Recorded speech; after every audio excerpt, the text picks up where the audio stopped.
I'm Miss Courtney from the Elk Grove Village Public Library, and my son Calder and I are going to teach you a song.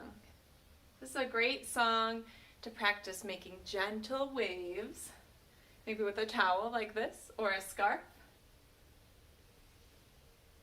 And it goes like this. I'm sitting in a boat and the boat is rocking, rocking, rocking.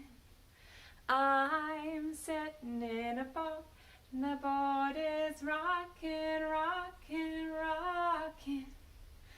I'm sitting in a boat and the waves are oh so high.